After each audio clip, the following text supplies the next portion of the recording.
Hello and welcome to today's episode of Courage Permission Slip. I am your host, Kia, and today I am so pleased that I get to welcome Luann Abrams to the show. But before we get started, let me tell you just a little bit more about her. Luann is the founder of CEOX, an organization with the mission to elevate women into CEO and board roles.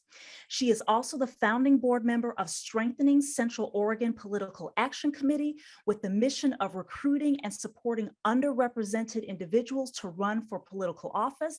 And in the 2020 election season, 5 of their 6 endorsed candidates were elected to office, ensuring diverse representation in the local community. Love hearing that. Luann has a background in aerospace engineering, and this is so cool. In 2017, she was inducted into International Air and Space Hall of Fame as part of the Golden Eagles, the winningest intercollegiate flying team.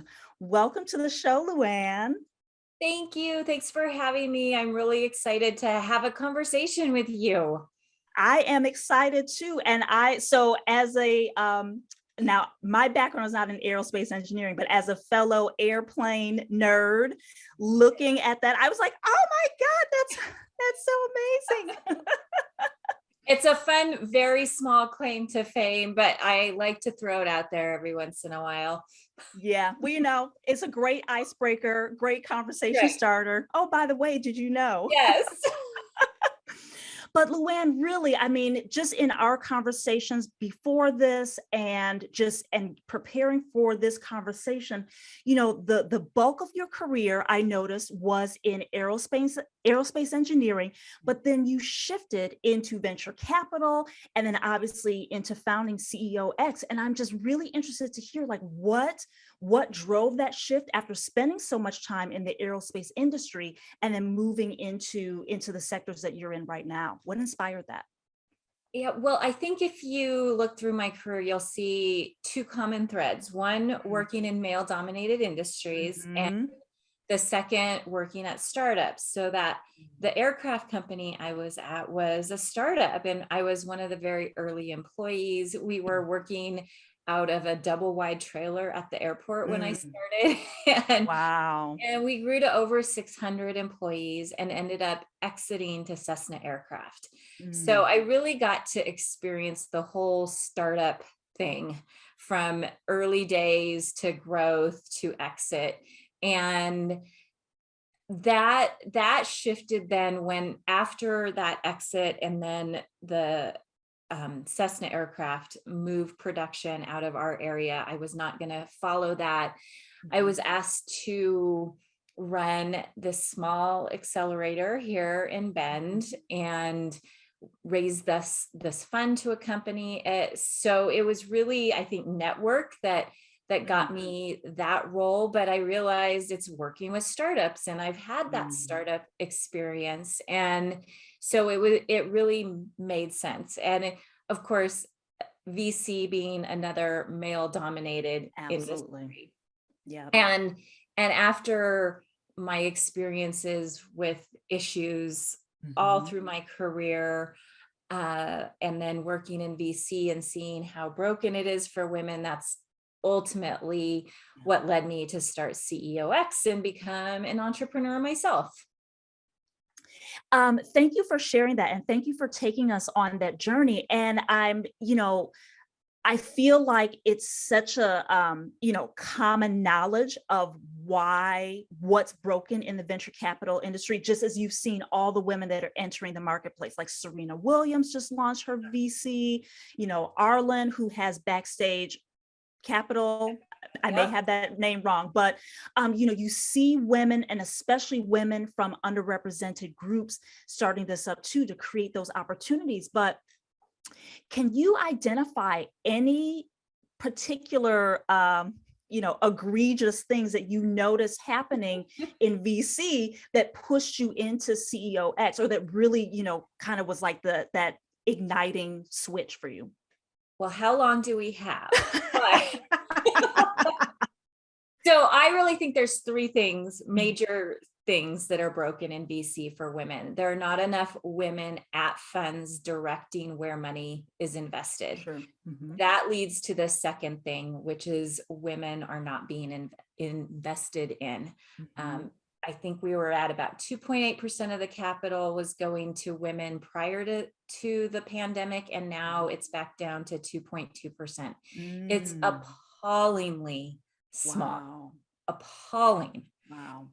And then this other issue, which is where CEOX comes in, and that's that it's not uncommon for founding CEOs to be replaced through the growth cycle of their companies. Mm-hmm. It is not something that happens every day, nor that anybody wants to have to deal with, but it does happen. Yeah. And when it does, it's almost always a man given that role. In fact, when I was watching it, it was always a man given. And it really hit home one year. I was at an annual meeting of a fund I was invested in, and they were announcing the new CEO of a women's healthcare platform for tracking your fertility. No. And yes, you know what happened. I don't even have to say it. Oh, well, and you could tell, like, I was already gasping without even hearing you give the actual answer. Oh my God. And that was really the shock to the system that I needed to say, this is ridiculous. And I know there's amazing women out there. I come in contact with them all the time. So why aren't they ever being offered these roles? Yeah. And, you know, there's a lot to the issue. There's bias issues where women are hired on what they've accomplished and men are hired on their potential. So if a woman hasn't already proven herself as capable, she's not given the opportunity. Whereas men, they're like, oh yeah, sure, he has the potential to make a great CEO. And he's often given that opportunity before a woman is. And then the fact that, especially at these earlier stage companies, nobody's paying an executive recruiter because they're really expensive. And, you know, maybe an executive recruiter would do a good job to bring you diverse candidates if you make that their edict when you hire them, but they're just not affordable for these early stage companies. So that being the case, it's mostly the investors going into their networks. Most investors are still men. They go into their networks and surprise, they find people that look like them, think like them, act like them.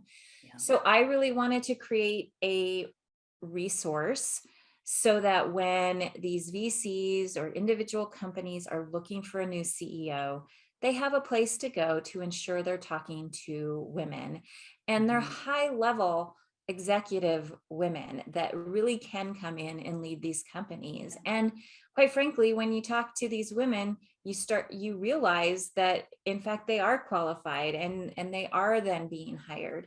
And so that's what I started with CEOX.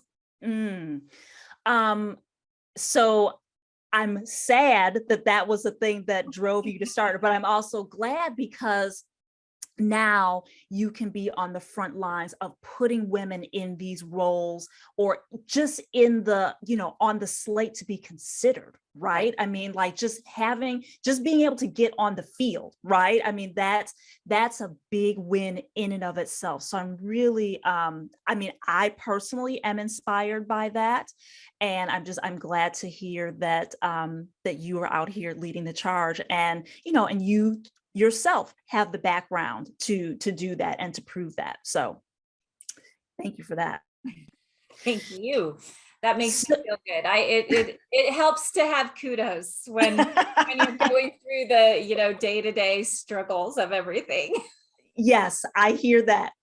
Even, you know, I was just talking to someone the other day, and it's like, you know, when you're just like the chips just continue stacking against you, you take the time out to say, okay, why am I doing this? Like, what is the point? But, you know, then you go back to your why and what drove you to do that in the first place. And then you're like, okay, I can go a little more. Exactly. So Luann, you know, a lot of what you shared sounds courageous, right? Maybe it didn't feel courageous at the time, because like you said, a man that's going to lead a women's healthcare organization, that feels like, oh, I've got to do something about this, right? So often I hear that people don't think what they're doing is courageous, but would love to hear from you, talk about this a little bit more, and would love to start hearing from you. What does the word courage mean to you when you hear it? Yeah, for me, it is definitely all about going outside of your comfort zone. And I definitely had to do that to start Mhm, CEOX. I mhm, never thought of myself as an entrepreneur ever. mm, mm, It was not something I identified with. And the thought of putting myself out there and going out into the world with my idea was very scary for me. Um, Also, the idea, I knew going into it that I was going to have to be talking to people all the sure. time. Mhm. I really am an engineer at heart and would be very happy sitting behind my computer all day and not talking to anybody. As sad as that is. But that's kind of how I'm wired. Mhm. And I knew that was going to take me so far outside of my comfort zone, and Mm. it has. And I really did have to be brave. I still remember sending out my first emails to people I was connected with. So I find and identify these women for CEOX by Mhm. asking successful CEOs and senior Mhm. leaders. So the first thing I did was just email CEOs and senior leaders that I knew, not necessarily super well, but I was connected with, to tell them about this idea I had and ask them if they would nominate women in their Mhm. networks to Mhm. that. And sending off those first few emails was literally terrifying. um, because I didn't want people thinking, oh, that's so stupid. That's such a Mm. bad idea. Because I had a few Mm. people tell me, not in those terms, but that Yeah. this is never going to work. This is a silly idea. So then actually executing on it and doing it anyway Mhm. filled me with all kinds of those uncomfortable feelings and jitters. And, it was worth it. Yeah. Well, and so I'm glad that you mentioned what some of the specific things were that were initial obstacles, because that what you shared of people saying this is a silly idea, it's never going to work, like the fear of what other people are going to say, like, the judgment, the critique from others when you put your idea out into the world, is one of the biggest fears that I hear that hinders people's progress. So for you, when you did that terrifying act of sending out those first emails, how did you move past that fear? Or actually, how did you move past the fear? I'm going to stack questions here. How did you move past the fear? And then how did you bounce back from those people who did have the judgment of you, of saying, this is a silly idea, it's never going to work? Mhm. So there's something my husband told me very early on in our marriage, which was, it never hurts to ask. The Mhm. worst thing they're going to say is no, and then you're in the same place you were. So I went with that theory. Like, it's not going to Mhm. hurt to ask. If they Mhm. don't like it, fine. It's not a good fit for them. And I can't say that. I don't think I had anybody reply back saying, this is a bad idea, I'm not going to participate. I just had silence, right? The people that just Mhm. didn't reply. And that Mhm. was fine. Those were not Mhm. my people. But for me, it's really a constant practice of reminding myself that the people that it doesn't resonate with are not my people. Yeah. And that's okay. They have other Mhm. things going Mhm. on, and not it's not a reflection of me. But literally, I think I tell myself that every single day. Like, it is Mm. not something that I still remain super comfortable with. Yeah. I just have to remind myself that it's okay. And my idea does not have to work for everyone and resonate with everyone. And you do you, I'll do me, and be proud of myself, because at the end of the day, I'm proud of myself for what I've done, and that I am taking action. Because Yeah. that's, I hear, especially when you work with startups, you hear ideas all the time. People have great ideas, but it's really hard to actually turn an idea into something and take action. And so I'm proud of myself for that. And I think I forgot the second part of your question. Oh, the first part I was, I don't even remember the first question, because I was so keenly interested on how you bounced back. I asked, what was it that allowed you to push past that feeling of terror for getting those first emails out? I think it was the purpose Mm, that I had. I mean, I was mad. I was pissed after watching this happen. I really was. And I read a book, which I think was probably for me, my tipping point. It's called Invisible Women: Data Bias in a World Designed for Men. And it just went into how many areas that the cards are really stacked against us as women. And it really made clear that gender equity isn't just a nice to have or the right thing. It's truly a life or death issue. And I could give you lots of examples, but that's what made me do it anyway, because I'm like, I want to leave the world a better place for me, for my children. And I really think that the world will be a better place if there's more women in charge, of governments, in politics, and in business. We just need more. yeah. So I guess greater purpose. Yeah. Why is it important to you? Because I have my own thoughts on why it's important that we have more female leadership. Why is that important to you? What is it that how do we benefit?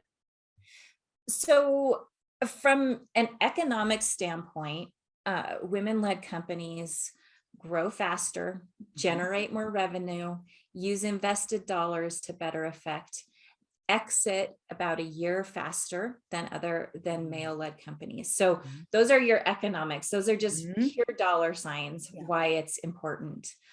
My favorite statistic is that women-led companies have happier employees.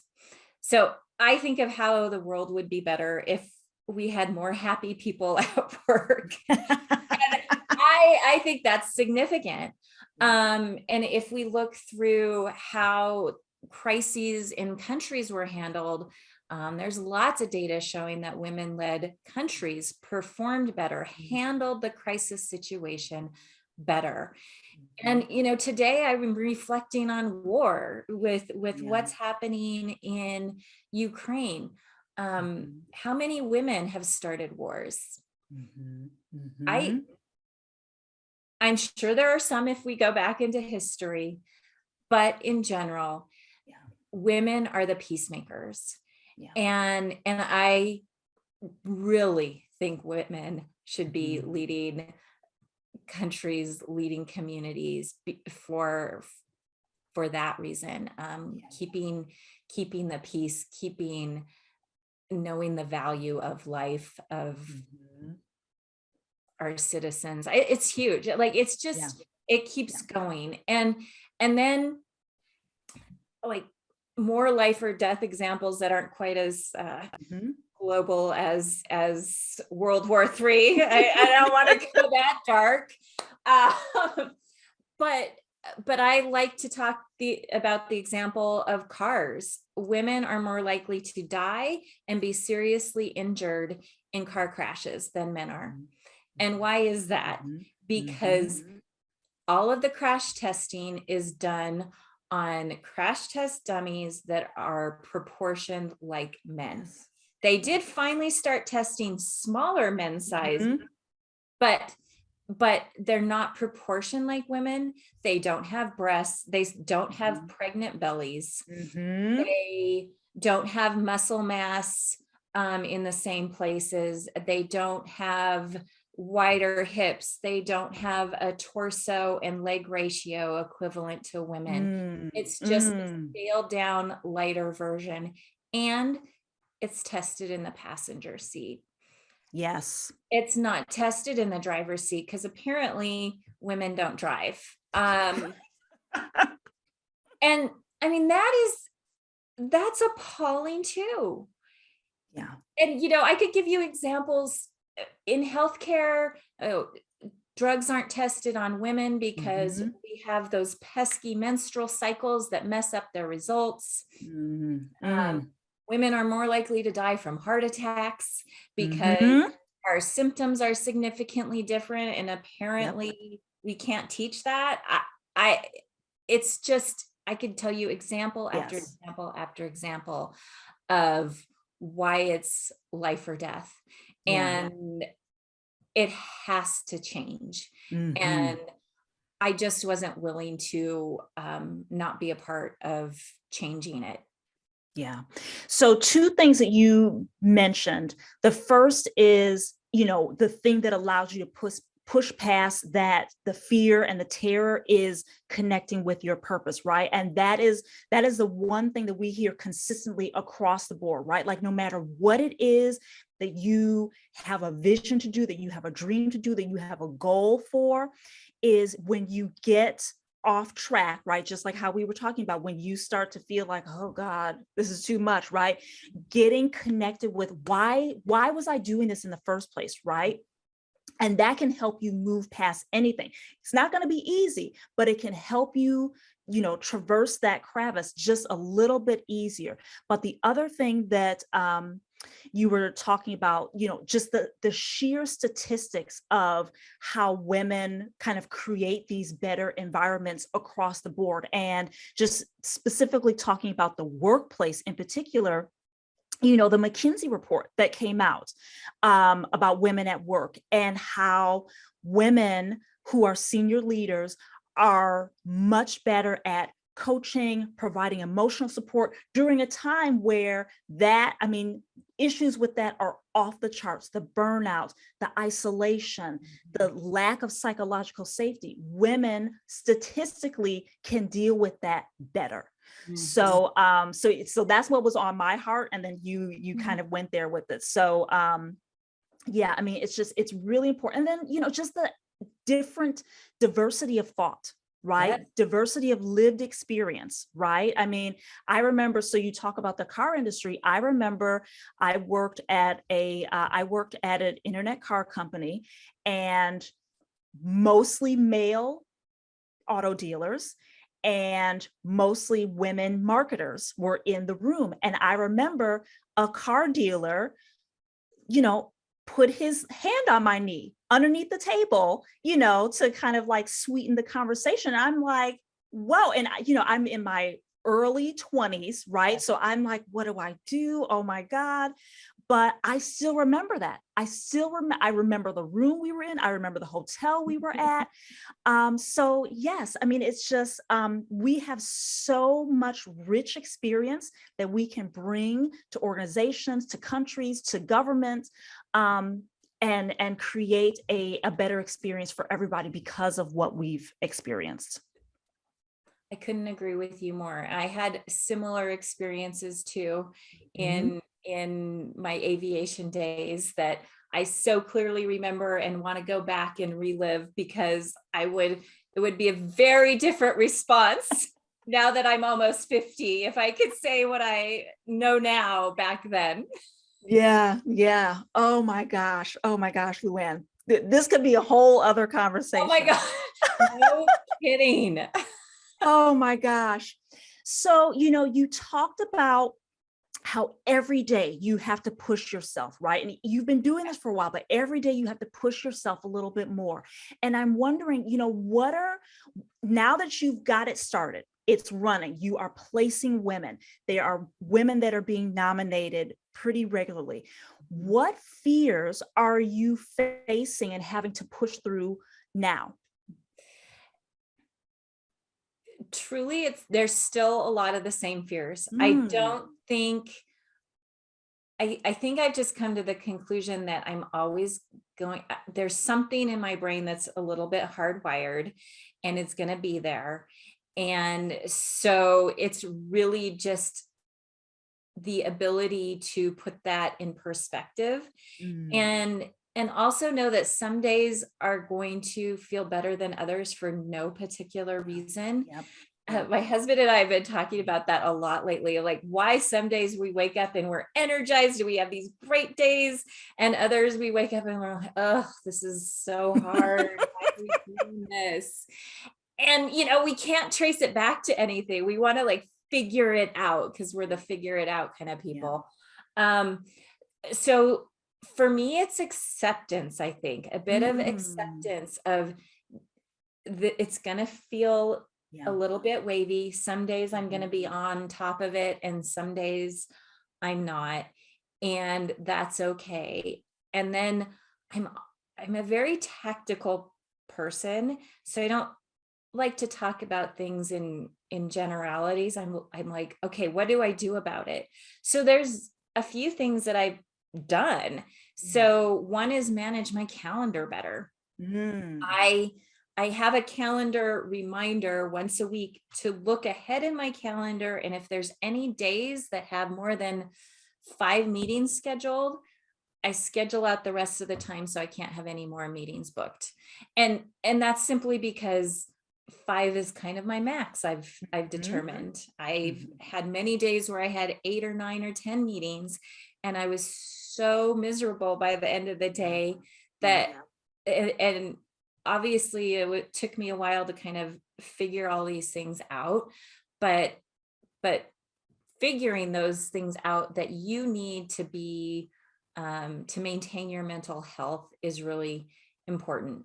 Um, and so that's just one example yeah, of what I do. yeah.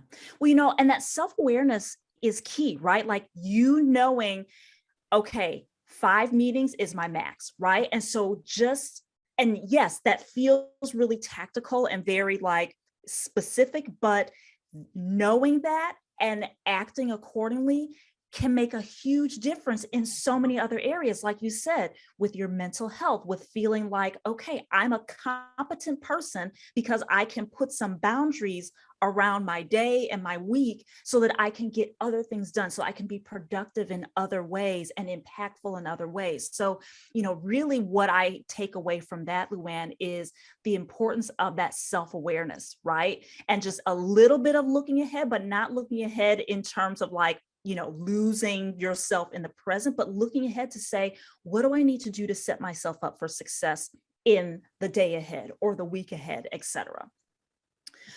I'm curious to know, and this came to me as you were talking about, your own practices, as you are working with the women who have been nominated for CEO role consideration or for board role consideration. In your conversations or interactions with them, are there any feelings of fear that come up for them, or imposter feelings? And I ask this because there was a woman that I was talking to who, in my eyes, because of what I know of her background, I'm like, wow, like this woman has it all together. She started companies internationally, she's done this, she's done that. But when she was talking about her aspiration of leading another company, she started asking herself, can I do this? Is this going to work out? Uh, you know, I don't know. And I'm curious, as you're talking to these accomplished women who really know their stuff, they know what they're doing. Does any of that ever come up? A lot, a Mm, lot. I get a lot of I think I'd make a great COO, but I'm not sure if I'd make a great CEO. And I'm mm. like, okay, stop. Of course, I mean, if you have led a team, if you have some type of vision, which most women do, you can actually be a CEO. There's no magic to being a CEO. It's just being a really good leader. And most of the women I talk to are already really good leaders. And so I'm always just planting the seed with women that, and kind of reminding them of the superpowers they have. And I'll start throwing data at them if I need to. The Harvard Business Review study that I talk about all the time that shows women score higher in 17 of the 19 top leadership skills. And then I kind of go through them with them and say, what about this? Do you feel like you're a risk taker? Do you have connection to the outside world? Are you a person that comes to a conversation curious? And all of these things, it's like, yes, yes, yes, yes. And they start to realize they have all of those attributes. Yeah. And if anything comes of the conversations I have, I hope that these women feel a little bit more powerful after I've talked with them than they did before. I think it's normal that we all have a little bit of that imposter syndrome. I think that's what makes us good leaders too. We don't want to always think that we have got it all and have all the answers. That's not a good sign of a leader. So it makes sense that we would question ourselves somewhat, but putting that in perspective and kind of keeping it contained is a practice and something we need to do. I love that that's an exercise that you take these women through, because, when I'm coaching clients and when I'm working with leaders, that comes up a lot when we're looking at, and it's not even for the purposes of getting ready to apply for another job. It's just maybe they're looking to get a raise. Maybe they're looking to add a little bit more responsibility, and that feeling of, oh my God, but what have I done? I don't know. And just the practice of doing exactly what you said, of looking, so, you were using the HBR stats, but, just the process of going through, like, where have you met a challenge and overcome it? And what tools did you use to do that? Right. And in doing that, just for, 5 or 10 minutes of just kind of running down the list, that can be such a confidence builder. It can bring on this really fulfilling sense of empowerment and competence. And it does, as you said, it just starts to turn the tide, and, people sit up a little higher and straighter in their chair, because it's like, oh yeah, no, I know what I'm doing. I can do this. I can do this. And also recognizing that, just as you said, it's okay to not always have it together, right? Like, even people who, like I said, that woman that I was talking to, and I'm like, there's no way that she's got doubts. And she did, right? And that's why it's important for me to be having these conversations with people like you, to normalize this conversation that we're all doing the best that we can, and we're all figuring things out as we go, and adding on what we do know and what we have accomplished in our lives and in our careers. So I love that you do that with those ladies. And you bring up a point, asking that question, of tell me about a time that you faced a hurdle and overcame it. Those are the questions we should be asking in interviews versus, how much money did you make and what was your title? And that's how we need to be assessing for talent. And you probably know this as well as I do, that women and people of color get overlooked because they don't have the right things on their resume. And they're being assessed on these qualifications when really they need to be assessed on their talent, their leadership abilities. So asking those types of questions are so key in evaluating people. And I think we'd be surprised at some of the great answers we'd get if we started asking people about that a lot more. Yeah, it reminds me of a TED Talk that I heard, and I can't remember who the woman was, but she was talking about, the notion of like the silver spoon people versus the scrappers. And, the silver spoon people are the ones that like have the exact right degree, and they've got all the, they've got the right experience, they've got the right names on their resume in terms of experience and companies that they've worked at. And then there are people who maybe, they had some hurdles in life and they didn't, there's some gaps in their employment. And this woman, and she was an HR leader, and she said, I lean towards the scrappers because those are the people who have met challenges and overcame them. They are still here to tell the story. And it doesn't matter, because the silver spooners haven't had any adversity. Things have been easy for them. They've been handed to them. And those are the ones who tend to not do as well.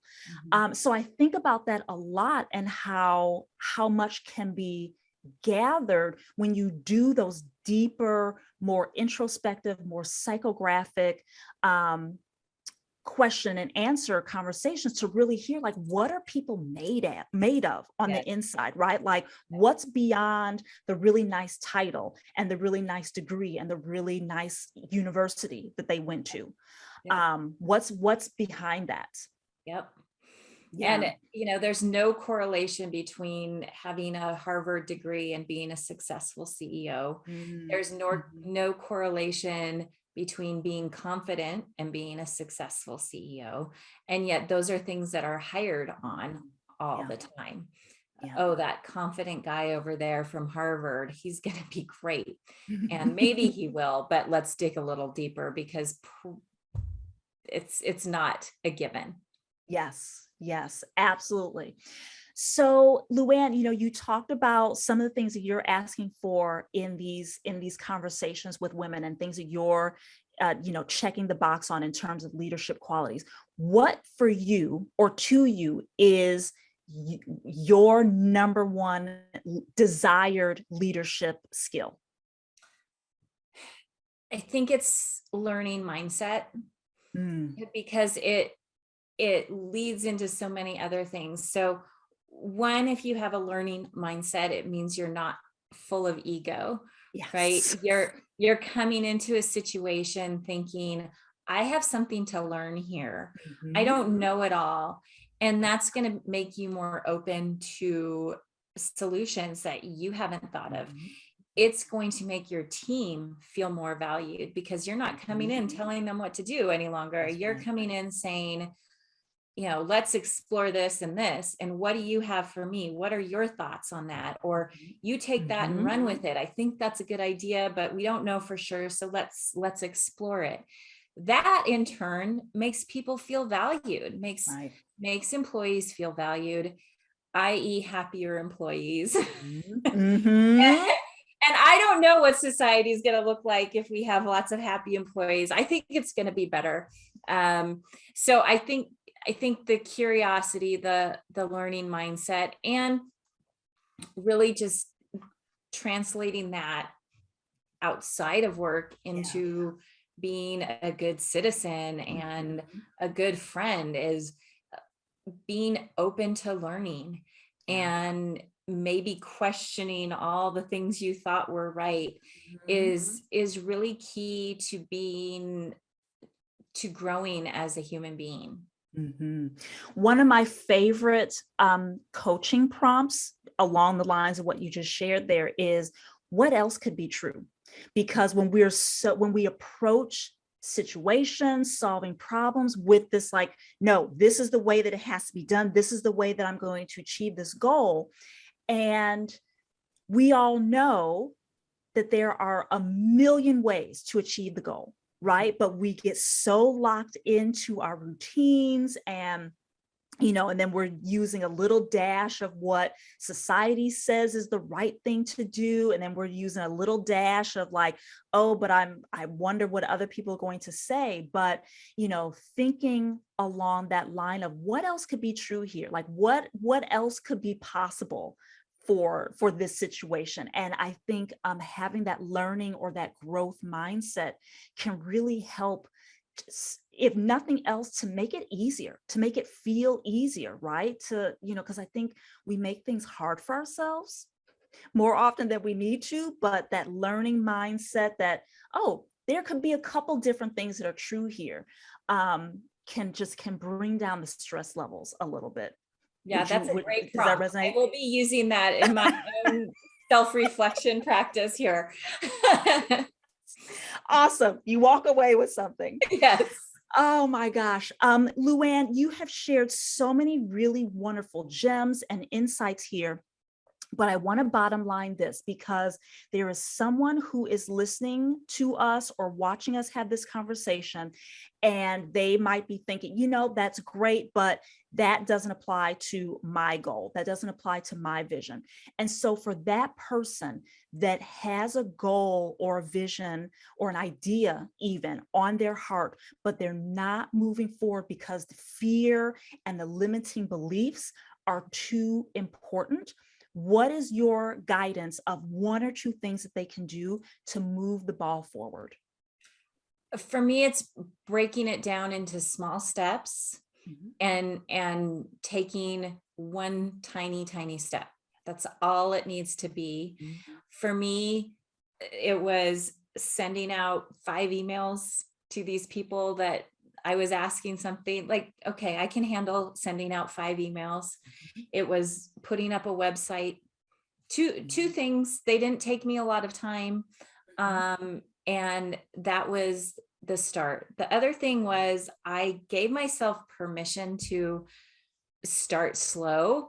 And so I basically said, commit to 2 hours a day of moving your idea forward. That's all it has to be. And I did that, and things started to move forward. And that what gave me a little gas in my tank to start committing 3 hours a day. And it quickly grew from that. But it was like, it's okay to not try and solve this in a day and do everything in a day, because that just seems so overwhelming. And now it's more, for me, it's more of do what you can do and don't feel like you have to do more. So I know what my limits are. Like we talked about how many meetings I can have. Those are my limits. And so I have to be okay that that's what I can do. I'm sure if there's somebody else out there who can have 10 meetings a day and would be able to advance what I'm doing twice as fast because they're having twice as many meetings. But that isn't who I am. Yeah. And so I'm okay with that. Yeah. I mean, honestly, Luann, I heard multiple permission slips in there. Permission to go at your own pace, right? To not look at what the person in the next lane or 2 lanes over is doing, right? Like their journey is their journey and their capacity is their capacity, but what is my capacity? So that's a really great permission slip of just going at your own pace.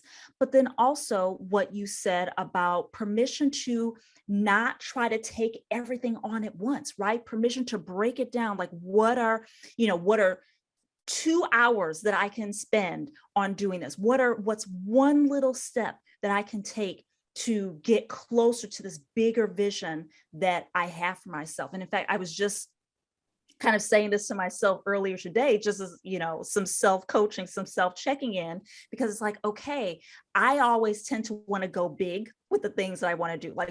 I'm 0 or I'm 100, right? And I had to have that moment with myself of, okay, Kia, it is okay to start small. It's okay to do these 2 steps instead of 10 steps, because every big accomplishment is a collection of these small steps and small victories. So I was already following your advice today. I should have gotten that from you, years ago. I'd be much better off. Well, we're helping someone else now. Yes, we're helping someone else learn from our missteps. Luann, this has been such an enjoyable and enlightening and inspiring conversation. Thank you so much for joining me today. Really a delight to talk with you. Thanks so much for having me. Thank you. Thank you. And where can people learn more about you and the work that you're doing at CEOX? Yeah, so my website's projectceox.com. And you'll find us on Twitter and LinkedIn and Facebook, but you can go to our website and get more information. Awesome. And I will be sure to include that in the show notes so that people can reach out to you. Again, Luann, thank you so much. Thanks, Kia. And thank you for tuning into this episode of Courage Permission Slip. If you have found us on YouTube, please be sure that you like this episode and subscribe so that you can be alerted when new episodes are available. And if you are listening to us on your favorite podcast platform, please, please, please rate and review this episode so that others can find and enjoy this content as well. That's a wrap for today's episode of Courage Permission Slip. Please be sure to join us the next time and make sure that you are making your dreams bigger and more important than your fears. Bye now.